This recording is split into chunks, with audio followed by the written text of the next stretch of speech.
Hello! Do you know what archetypes have to do with branding?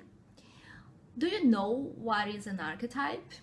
I think most people confuses archetypes with stereotypes, or just when you say archetypes they think of tarot cards or something mystical.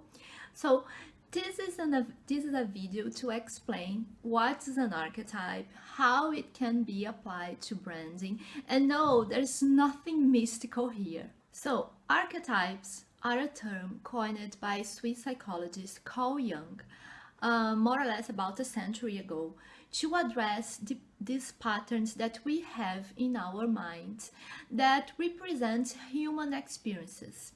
And the curious thing about them is that they are embedded in our collective unconscious, meaning that they are cross-cultural and timeless, so everyone can relate to them. And archetypes are so powerful because they unite an image with an emotion. So this means that when we are exposed to them, if we identify with the meaning of that experience, we're gonna instantly recognize and identify with this archetype.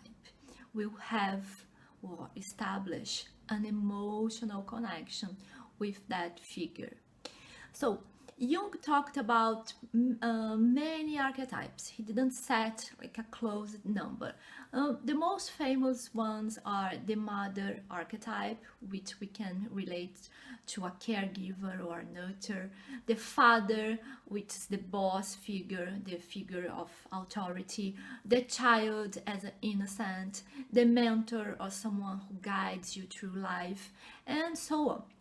Branding wise, we tend to work with 12 because these 12 will be directly related to the experiences we have as consumers.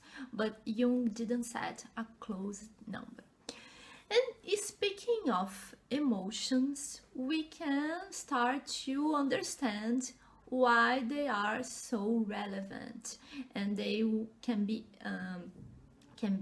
very important tools to bring your brand to the next level. The other interesting thing about archetypes is that they are linked to the limbic brain.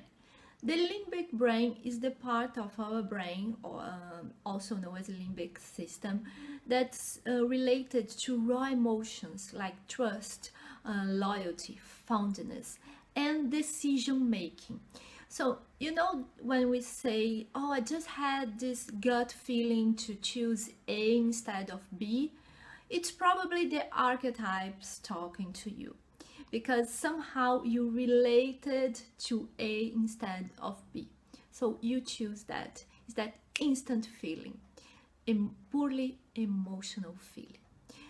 Okay, so how can we connect all the psychology talk into branding?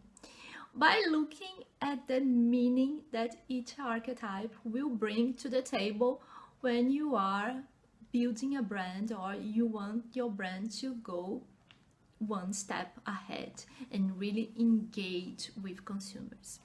Just think about iconic brands like Coca-Cola, Disney, Apple, and Starbucks.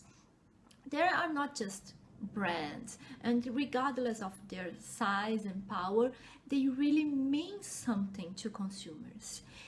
It's because they all operate with a very specific archetype, and this archetype has this power to attract and engage consumers and everyone involved with the brand, everyone who also works for the brand or with the brand, to understand that they have this kind of North Star or guide to look to. I like to say that archetypes work as a compass because of that. They will offer this guidance to everyone in the company, and the consumers will understand this very clear message and will engage in a much more deeper and loyal level to your brand. okay? So archetypes, they address emotions, and emotional brands are brands that mean something to everyone exposed to them, right? This is the first of a series of videos that I'm going deep into my work with archetypal branding. I'm going to talk about each one of the 12 archetypes, give a lot of examples. So if you are interested, if you are an entrepreneur building a brand, or if you work with branding and want to learn more, stay tuned.